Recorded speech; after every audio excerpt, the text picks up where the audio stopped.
Sporta kembali menemani Anda, sahabat Sonora. Kita sudah di segmen yang ketiga bersama Mas Dwi Widiatmiko, jurnalis dari bolasport.com. Silakan untuk referensi informasi tentang dunia olahraga terupdate. Anda bisa klik bolasport.com kapanpun dan dimanapun ya, secara digital. Bisa terus update informasi-informasi. Termasuk informasi yang sekarang sedang kita bahas, yaitu bursa transfer di Liga Inggris dan juga hasil tes pramusim yang sudah ini sampai dengan 6, 7, 8 Agustus ya, Mas Dwi ya? Startnya untuk, Iya, oke. betul. Paling sih Oke. seminggu sebelum kick off Liga Inggris ya, uji coba masih akan langsung seperti tadi yang saya sebut. Liverpool masih akan memainkan uji coba sampai tanggal 31 Juli, kemudian Mhm. Chelsea misalnya masih punya jadwal tanggal 29 Juli menghadapi Udinese, kemudian Tottenham juga begitu, akan bertemu AS Roma di tanggal 30 Juli. Jadi masih akan ada nih banyak pertandingan uji coba sampai minggu depan lah, Mhm. 1 minggu sebelum kick off Premier League nanti dimulai tanggal 6. Mhm. Selain persepsi dan ekspektasi yang nanti akan terpengaruh dari hasil uji coba ini, sebetulnya tes pramusim ini goals-nya apa ya, Mas Dwi, menjelang musim Iya. laga yang baru? Iya pasti ini ya, yang terutama menyatukan pemain-pemain baru yang sudah bergabung ya. Mhm. Mencoba mereka mengintegrasikan mereka ke dalam tim. Kemudian yang fungsi kedua juga yang juga tak kalah penting itu tentu saja mengembalikan kebugaran para pemain ya. Mhm. Karena kan mereka habis libur Liburan. panjang nih, cukup Mhm. panjang dari mungkin sebulan lebih lah setelah Mhm. kompetisi musim kemarin berakhir. Ya pasti namanya libur kan orang senang-senang gitu ya Mas Yudi Iya, ya. betul. Makannya santen gitu ya. Ya kita aja ya.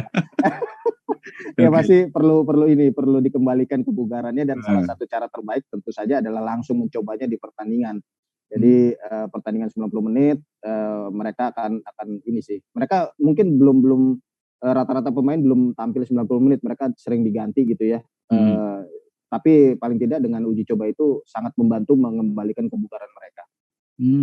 Ada fenomena nggak, Mas Dwi, yang awalnya direkrut sebagai striker misalkan, tiba-tiba diubah posisinya setelah Mhm. melewati tes pramusim ini? Oh iya iya, sangat sangat mungkin ya, Heeh. sangat sangat mungkin kejadian seperti itu karena kan, namanya pemain baru, dia perlu membuktikan diri. Mmm. Sebetulnya pelatih atau direktur teknik klub yang membeli dia itu sudah punya gambaran akan bermain di mana dia gitu ya. Mhm. Mhm. Itu makanya alasan dia direkrut untuk mengisi posisi ini gitu. Tapi dalam dalam perjalanannya memang tidak selalu semulus itu, karena Mmm. kita itu tadi, balik lagi ke adaptasi dia dengan kompetisi yang baru misalnya, Mhm. kemudian apakah dia bisa menjalankan peran yang diminta kepada dia gitu ya. Mhm. Kalau Mhm. misalnya enggak kan tentu pelatih langsung langsung cepat gitu ya, namanya Iya, pelatih di era modern sekarang pasti udah langsung cari jalan keluar gitu. Kalau betul. ini mungkin 2, 3 pertandingan kok nggak perform, nggak bagus gitu ya.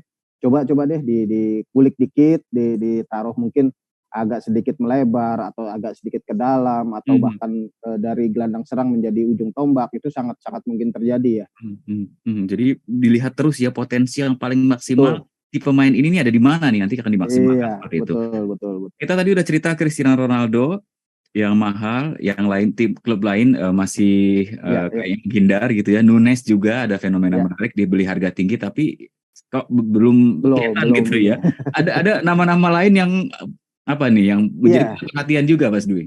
Iya pastinya kalau kita memperhatikan Nunes, kita juga akan memperhatikan Erling Haaland nih di Manchester Oh, City. Ini kan ya namanya klubnya kan udah bersaing nih, City sama Liverpool udah betul. beberapa tahun terakhir lah menjadi 2 tim yang selalu bersaing menjadi juara di Premier League gitu ya, karena memang mereka saat ini adalah 2 tim terkuat gitu. Dan kebetulan di musim panas ini mereka di bursa transfer sama-sama mendatangkan penyerang-penyerang yang mahal gitu, Mmm. penyerang-penyerang yang top gitu ya. Si Liverpool datengin Nunes, sedangkan City Erling Haaland. Kita udah tahu lah kualitas Erling Haaland gitu ya, semasa dia di Liga Austria, semasa dia di Liga Jerman itu luar biasa gitu catatan golnya. Sehingga tentu saja sebetulnya kita menantikan penampilan Haaland nih kayak apa nih di Man City nih di bawah Pep Guardiola. Mmm. Cuma sayangnya kemarin dalam uji coba yang baru aja kemarin berlangsung ya antara City dengan klub Amerika, klub dari Meksiko. City menang 2-1 tapi Erling Haaland sayangnya nggak bermain nih, Mas Yudi Oh. dan sahabat Sonora, nggak bermain sama sekali, dia cuma ada di bangku cadangan. City justru mencoba dua pemain baru mereka yang lain, ada Calvin Phillips dan striker mereka Julian Alvarez. Ya penampilannya rata-rata air lah, nggak dibilang spektakuler juga enggak, tapi dibilang jelek juga enggak, karena City menang 2-1, kedua golnya dicetak oleh gelandang andalan mereka musim lalu, si Kevin De Bruyne.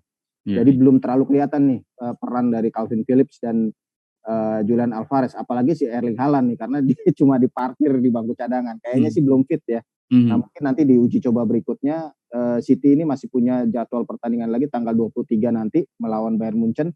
Nah ini mungkin nih tempatnya Haaland nih untuk melakukan debut lah dalam tanda kutip untuk Manchester City ya. Dan kalau kita ingat kan ya, kalau menghadapi Bayern Munchen udah makanannya Haaland lah, dia udah lama di Borussia Dortmund gitu ya. Udah lama main di Bundesliga, di Liga Jerman. Ini lawan yang pas buat Haaland untuk menunjukkan kemampuannya. Oke. Mas Dwi, ya untuk sekelas Liga Inggris pasti mereka akan mendapatkan pemain yang terbaik dari klub manapun, dari negara manapun. Tadi ada yang dari Barcelona juga bahkan ya. Tapi mereka kan sebetulnya kalau kita lihat masing-masing klub ini punya akademi football ya, yang betul. Untuk ada regenerasi, ada suksesi, rekrutmen. Kalau di Liga Inggris ini apa yang bisa Mas Dwi amati nih ya, dibandingkan mereka tertarik untuk merekrut dari luar, dengan mereka akan mengambil dari akademi mereka sendiri gitu? Iya, mungkin sama sih ya. Ini kondisi yang jamak di sepak bola Eropa gitu ya. Hampir semua klub itu kan punya akademi, mereka punya tim junior sendiri. Betul. Dan nggak bisa dibilang jelek gitu ya. Alumni akademi mereka itu lumayan gitu, apalagi untuk yang klub-klub top ini. Cuma memang pemain-pemain muda di Inggris seperti juga mungkin di Italia, di Spanyol atau di liga-liga top Eropa, mereka agak susah memang mendapatkan tempat di tim utama klub mereka ya. Mereka kemudian akhirnya lebih sering dipinjamkan klub lain, atau bahkan kemudian dijual klub-klub yang ini bukan klub-klub papan atas ya, tapi klub-klub mediocre, klub-klub papan tengah yang tekanannya nggak terlalu berat nih. Karena ini masalahnya di sini sih Mas Yudi dan sahabat Sonora. Karena kalau tim-tim kayak Manchester City, Liverpool, Manchester United itu kan orientasinya ya menang gitu. Kalau mereka nggak menang, mereka udah pasti kena kritikan, dihujani kritik gitu ya. Karena ya tuntutannya menang gitu. Dan kalau tuntutannya menang, dengan kondisi mereka mengandalkan pemain muda itu agak sulit. Karena ya pemain muda dihadapkan dengan tekanan seperti itu, kadang-kadang mereka tidak berhasil gitu ya. Sulit gitu untuk memasukkan pemain-pemain muda. Makanya klub-klub seperti City, Liverpool ya solusinya ya ini, beli pemain mahal, pemain yang udah teruji di klub-klub senior gitu ya, klub yang udah punya catatan bagus, dan akhirnya mereka mengandalkan mereka ini. Betul, mereka masih mengandalkan akademi lah, mereka masih berusaha mempromosikan pemain muda ke tim utama gitu ya. Tapi tidak banyak yang bisa benar-benar masuk ya ke dalam tim utama dari klub-klub top seperti Liverpool dan City. Kebanyakan dari mereka sih memang dipinjamkan ke klub lain. Kalau mereka kemudian bagus di klub lain, baru kemudian nanti musim berikutnya mereka ditarik. Iya, betul. Jadi udah latihan dulu, sekolah dulu di sana, baru balik lagi. Tapi ini kan menarik karena sebetulnya ketika mereka menggunakan pemain dari sekolah akademi football mereka sendiri, otomatis akan mengangkat nama mereka sendiri kan. Artinya sistem training yang ada di akademi football klub itu berjalan baik gitu ya, bagus. Iya, betul. Menarik juga untuk minat-minat yang lain. Oh iya, itu jelas salah satu kebanggaan gitu ya. Kalau misalnya sebuah klub bisa punya pemain dari akademinya sendiri, kita bisa melihat mungkin Liverpool banyak pemain-pemain mudanya yang coba diintegrasikan ke dalam tim utama gitu, dan cukup berhasil juga. Karena kan kita tahu sejarahnya lah Liverpool, pemain kayak Steven Gerrard gitu ini yang dari akademi benar, kemudian tumbuh menjadi kapten, bisa meraih banyak prestasi gitu ya. Cuma ya pemain seperti Gerrard ini mungkin satu dari berapa ya, dari 100 barangkali ya. Kalau misalnya satu tahun ada 40 pemain dari tim junior gitu. Ya mungkin syukur-syukur kalau ada 1-2 yang bisa seperti kayak Steven Gerrard gini ya, bisa masuk ke tim utama dan bisa karirnya panjang di situ. Itu udah sangat bagus, itu sangat membanggakan buat klub-klub yang ini ya, klub-klub seperti Liverpool ini. Tapi ya itu tadi, kebanyakan memang agak sulit buat pemain muda ini karena mereka ya mereka bersaingnya dengan pemain-pemain kelas dunia sih. Mereka masuk ke tim utama, kalau pelatihnya nggak sabar, supporternya nggak sabar, udah mereka akan kemakan sama tekanan buat mereka ya.